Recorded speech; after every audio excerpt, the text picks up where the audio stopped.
Dubai last November and concluded on a hopeful note with a number of historical decisions. First, COP28 emphasized that simultaneously transitioning away from fossil fuels while tripling renewables and doubling efficiency is a collective priority. Second, it positions resilience and adaptation at the center of climate action, clearly defining the limits connecting nature, health, agriculture, and food system chains, as well as peace and security. If there was ever any doubt, COP28 confirmed that climate change is no longer to be seen as an abstract concern residing in distant future, but a real and present danger that requires urgent collective action from all of us. This distinguished assembly, UNEA-6, is the first intergovernmental global meeting after COP28. This places upon this assembly a tremendous responsibility to expeditiously deliver on its agenda in full and thereby demonstrate the power of international cooperation and effective multilateralism. This is a challenging task, which is complicated by the fact that nations of the world are also grappling with a dynamic complex of interconnected and multifaceted threats, risks, uncertainties, and shocks ranging from a sluggish economic growth, conflict and wars, and geopolitical fragmentation. This situation is exacerbated by an alarming climate change trend, whose implications are now impossible to ignore.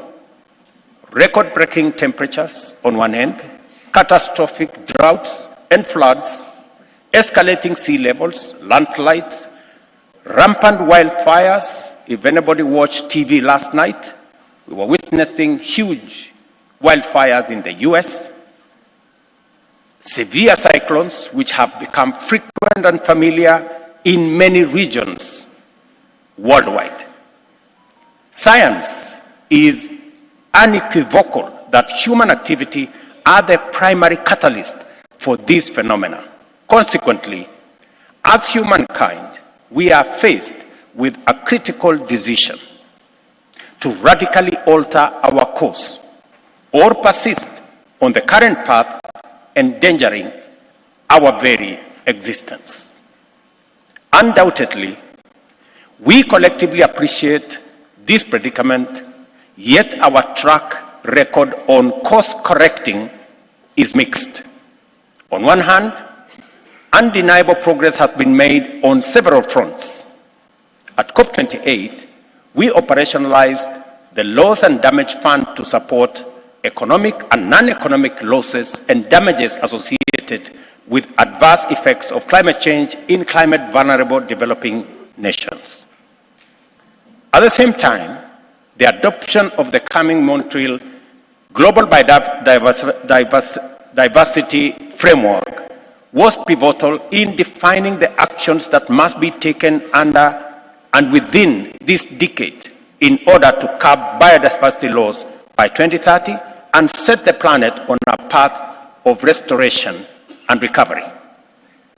I welcome the progress being made in the ongoing negotiations for a legally binding global agreement aimed at ending plastic pollution, including its detrimental impacts on marine environment, because it brings us closer to mitigating humanity's collective vulnerability to a monumental crisis. These highlights outline the various positive developments and are an eloquent statement to the collective determination and strategic foresight which now inspired our multilateral endeavors. On the other hand, it is important to point out that incremental steps are no longer sufficient in the face of rapidly escalating threats. We are off track and off target when it comes to fulfilling critical parameters on many indicators of action and delivery. Despite increased awareness and efforts, global greenhouse gas emissions are still on the rise. Pollution patterns are veering in an alarming direction, and biodiversity is confronted with multifaceted and escalating threats, along with the risk of an accelerating rate of loss. No economy, community, or nation can tackle these challenges single-handedly with any hope of success. Nevertheless, for all of us, all the work must begin at home with effective domestic measures. Kenya. The government of Kenya has instituted a comprehensive institutional framework to anchor decisive interventions across numerous sectors, including energy and pollution, forest conservation, and critical landscape restoration, agriculture and food systems, as well as nature and biodiversity. The aim is to proactively reverse the impact of climate change and promote the resilience of our people and our economy. I invite you to find time and visit some of the projects in Kenya to witness the passion, the commitment, determination, and ingenuity of our people and what they bring to these endeavors. The understanding that the people are invested in climate action agenda and that our policies and strategies must make space for their effective participation has inspired the emergence of a bottom-up climate action paradigm in Kenya, complementing our bottom-up economic transformation agenda. I take this opportunity to express gratitude and appreciation to all our partners, led by the leadership of the UN system, for supporting us in driving this agenda. I also invite you to mobilize your national leaderships as well as the leadership of various institutions in your countries to partner with us in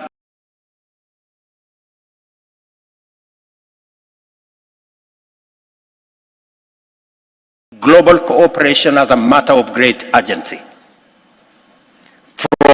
From experience, we know that the existing multilateral system is not up to the task. It is imperative for us to confront this truth with honesty and rectify glaring deficiencies which impede effective multilateralism. Our reform agenda must begin by attending to fundamental structural dimensions to realign multilateral institutions with core values of the international community, including sovereign equality and effective democratic representation as the basis of enhanced effective and inclusivity. If we fail in this critical endeavor, multilateralism in its present state might falter, struggle, and collapse in the face of dire global crisis, overwhelmed by pervasive distrust, skepticism, and disengagement.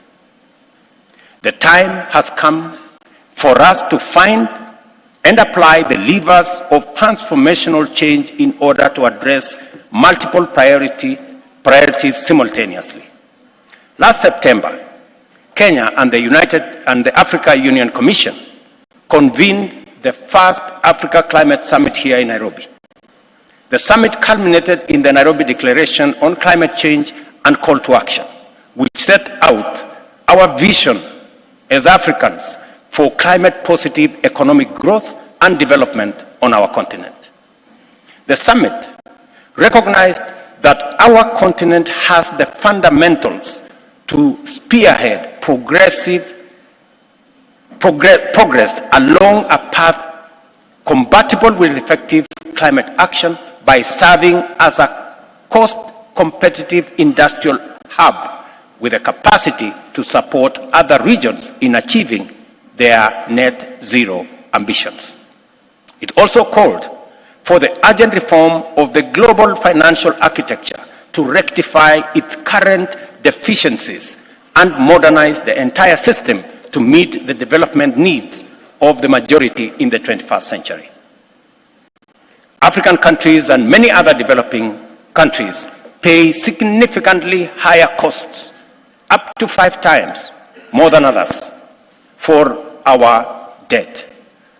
Those seeking investments in private projects face high costs of capital driven by real and imaginary risks.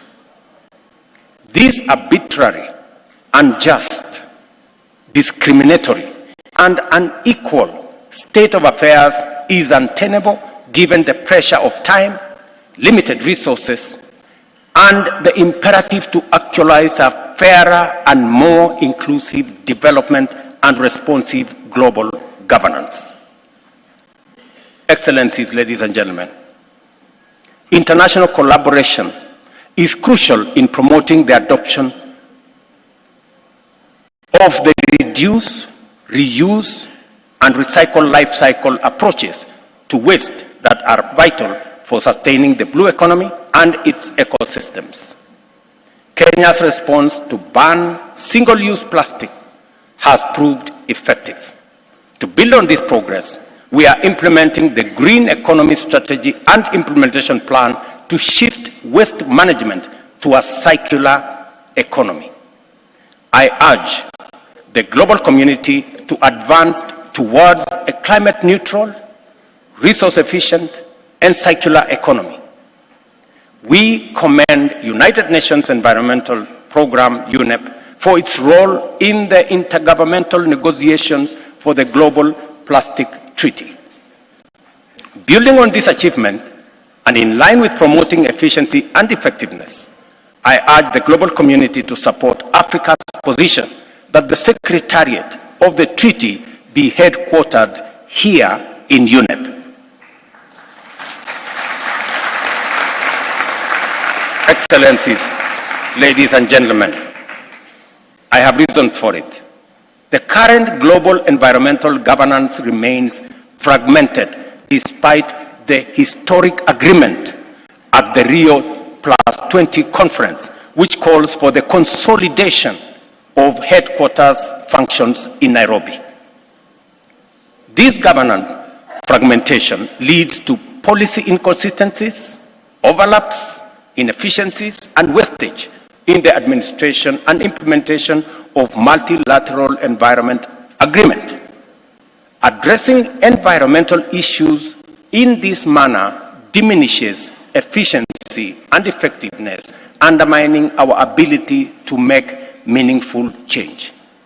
Therefore, UNEP, as the global body with a mandate to set the environmental agenda, must enhance policy coordination, integration, and coherent implementation of the agreements while honoring each mandate. Likewise, UNEP should provide regular and robust platforms for exchange of information, knowledge, best practices, and lessons learned among multilateral environmental agreements and stakeholders, fostering consensus and enhancing the science-policy connection.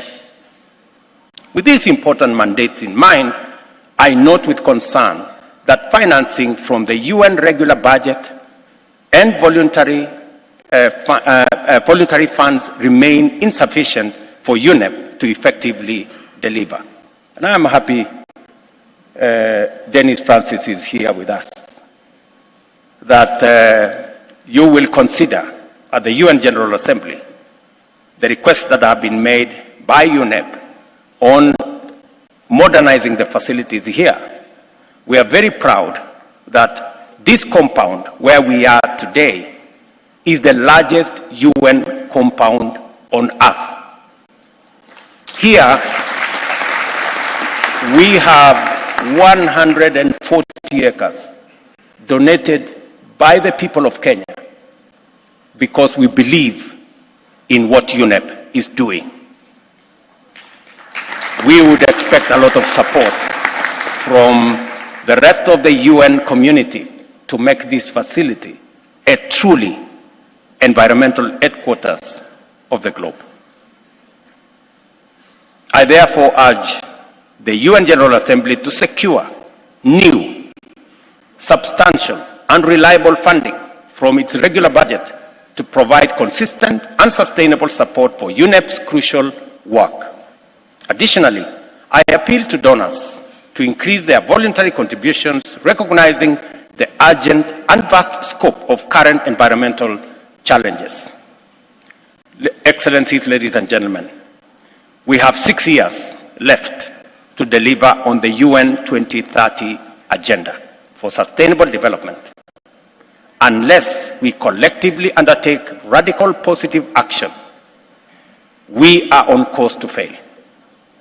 The obligation falls on each one of us to clearly identify their role in order to define our contribution to this collective endeavor. Each of us must challenge ourselves and one another to unleash and harness our collective creativity and solidarity. May the decisions and the discussions and engagements in these sessions mark a significant leap forward in this vital goal. As I conclude, I have been informed by the chair that most of the meetings have taken very long, sometimes ending at 2 a.m. in the morning, sometimes at midnight. You have done a very good job, and you deserve some holiday after this meeting.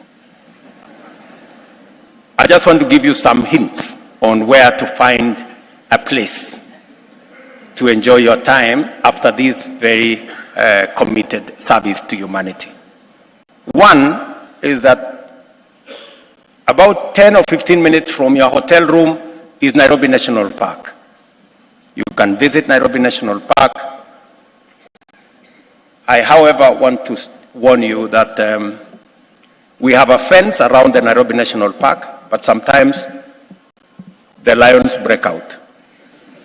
So in the event that you meet a lion on the streets, please be careful. They are wild.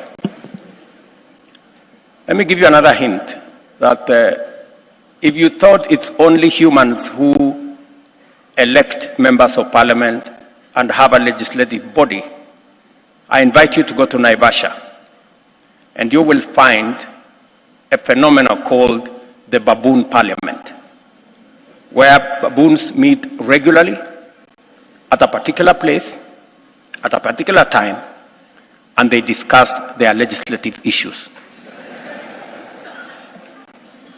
And if you have a bit more time, you may want to go to Masai Mara, where we have the wildebeest migration.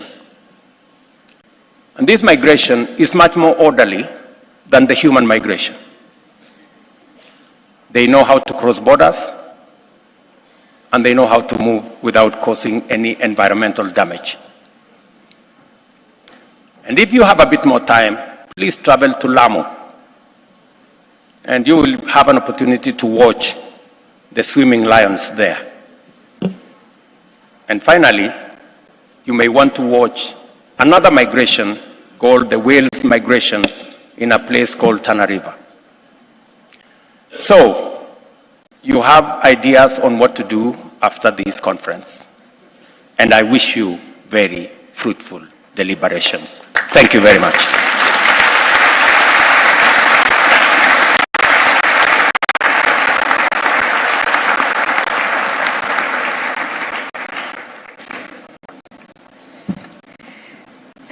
Thank you very much, Mr. President of the Republic of Kenya for this statement, and also for the holiday hints in Kenya. I'm sure this assembly will need a lot of that.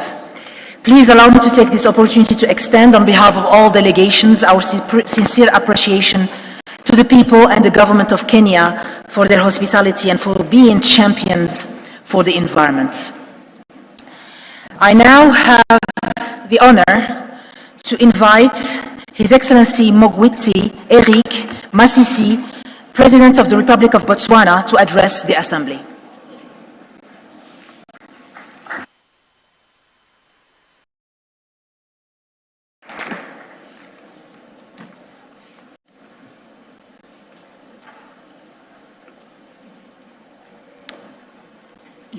Excellency Dr. William Samoei Ruto, President of the Republic of Kenya, Your Excellencies, colleague heads of state and government here present, Your Excellency President of the 78th General Assembly, President of the United Nations Environment Assembly, President of ECOSOC, Executive Director of UNEP, the Director General of WHO, Deputy Executive Director of UNEP, distinguished delegates, ladies and gentlemen, a very good morning to you all. I wish from the outset to extend my gratitude to His Excellency William Samoei Ruto, President of the Republic of Kenya, for inviting me to this auspicious summit and for the gracious hospitality extended to me and my delegation since our arrival in this green city of Nairobi. We are convened here in the beautiful city of Nairobi to collectively address the critical environmental challenges facing Mother Earth today, with a view to creating a coherent system of international environmental governance. The importance of a healthy planet for human progress and prosperity is highlighted in the 2030 Agenda for Sustainable Development. This global concern is underscored by a sharp awareness of our degraded planet as a result of the three planetary crises of climate change, nature and biodiversity loss, pollution and waste, as well as other global environmental challenges. The net effect of these problems and challenges is that they pose limits on the attainment of the desired and most optimum levels of human well-being and prosperity, thus creating obstacles to a better future for all of us, now and for our posterity. Madam President, only through collaborative action can we hope to safeguard the diversity of life on Earth and secure a sustainable future for generations to come. The urgency of this task calls for global cooperation and commitment to ensure the resilience and well-being of our precious planet. Similar to many countries worldwide, Botswana is not immune to prevalent global environmental challenges. These challenges are largely linked to various factors, including socio-economic development evidenced by the expansion of the industrial sector, mining activities, commercial centers, and the ongoing urbanization within the country. They are also coupled with shifting lifestyle patterns and consumer habits, which serve as significant driving forces for environmental degradation, most typically being littering. Madam President, I must hasten to add that in responding to the global call for action on planetary survival, Botswana has taken steps in the right direction. In this regard, we are making significant strides towards transitioning from coal-fired plants for generating electricity to embracing alternative renewable energy sources. As part of implementing the energy policy and renewable energy strategy, my government has made the decision to increase renewable energy penetration from 2% to 30% by 2030. This will be achieved through the implementation of solar, photovoltaic, concentrated solar plants, and wind energy projects, and will double the nationally determined contributions target to show raised ambition. Madam President, in 2021, the Government of the Republic of Botswana approved the integrated waste management policy with calls for a paradigm shift from the linear to circular economy concept, which promotes waste recovery, reuse, and recycle. By turning waste into an economic good, we will not only be addressing environmental challenges, but also socio-economic factors through job creation and income generation for the communities, thereby allowing nature to recover.